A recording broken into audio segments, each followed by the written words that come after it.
Okay, so I'm with Uwe Haass, who it's fair to say has been a long-standing promoter of the robotics community in Europe. So Uwe, welcome.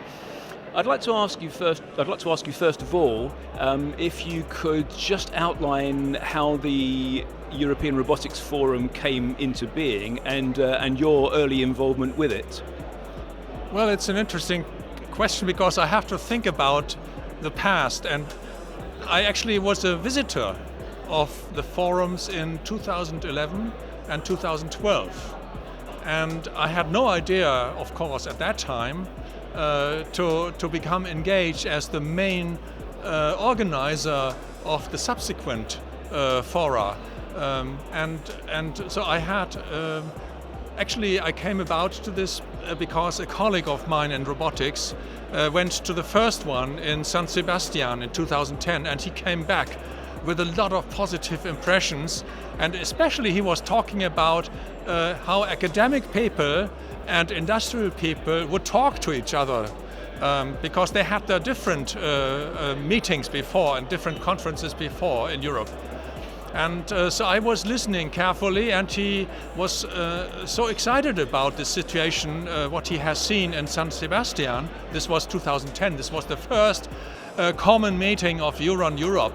It was not called Forum at that time. But in 2011, it was Västerås, and I came there as a visitor.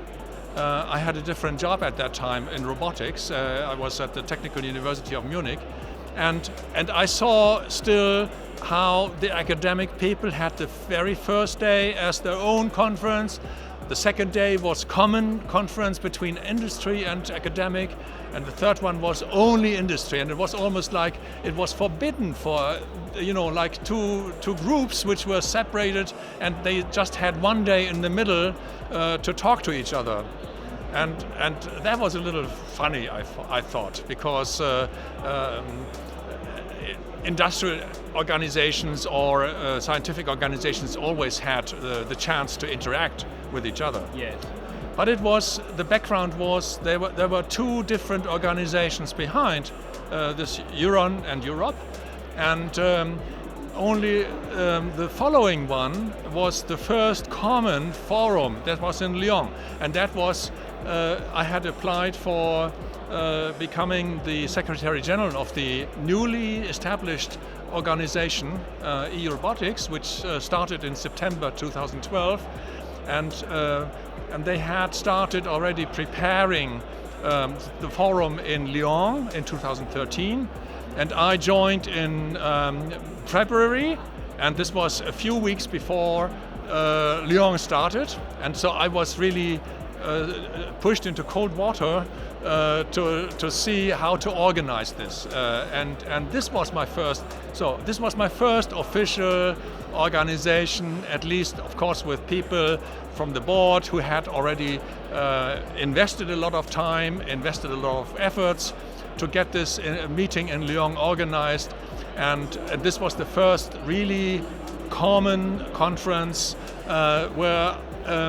Some people said we don't see the difference between academic and industrial people anymore. And I thought this is progress, because I knew the previous ones as a visitor, and now it was, to me, a success story. And this is, I guess, the beginning of the success story, because this idea was, of course, people started ventilating, shouldn't we have separate issues again, and so.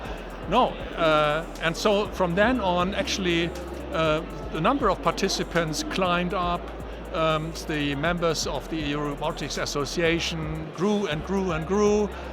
So this was the beginning, actually, of what we see now. However, we have to consider and appreciate the first seedlings, if I may call them, with people who had this intention to bring academic and industrial people together. That's excellent. It's always very satisfying to see two distinct but related communities come together, and I'm sure that you're very happy to be played a part in that process. But so winding the clock forward to 2019, and now we see the European Robotics Forum in the scale that it has now reached. And what are your observations about that, from where it started to where we are now? Well, I think if I may call this a community, a European community of robotics people, and this is in the very broad sense. There is fundamental research participating, but they also see the challenges for applications. So it's taking and giving at the same time from all sides. You understand the role of SMEs. SMEs have, for example, as a service contractor in implementing new technology in large companies, because there's a lot of machinery, and if you want to introduce AI, you don't allow academic people to fiddle around with machinery which is in operation. So I see a lot of understanding, a lot of also at the same time we observed an enormous spreading of robotics into agricultural area, into a health area, into inspection, underwater, drones in the skies. So at some point it was almost not clear where the next application, the next surprise application would pop up, because it was fantastic. The ingenuity and the innovation was actually taking place. And for some time, I think this is 2 years later, 3 years later, it was the issue of jobs became the topic. So the community, this European Robotics Forum, discovered we need to also engage with the society in large, because they want to know what is this technology now for us? What does it mean? Does it mean we are going to gain jobs or lose jobs? And this was because of the press, because of the media, and because of the Commission and the European Parliament. It was very important. So the social, legal and ethical aspects are very much part of this forum here in Bucharest, here in 2019. To what extent do you think that society can be brought even further into the scope of the forum going forward into the future? I think some of this is being done by the participants themselves, because I've noticed there are many projects which are open to the society, open innovation. This means including the society, open doors laboratories. So invite the population, invite media, invite schools. European Robotics Week, which is the second part of the association's work, is also helping there a lot, because it's not focusing on the youth anymore, but on the population at large, so that they are participating in understanding what robots can do and what they cannot do, and what AI is doing now, because there's a lot of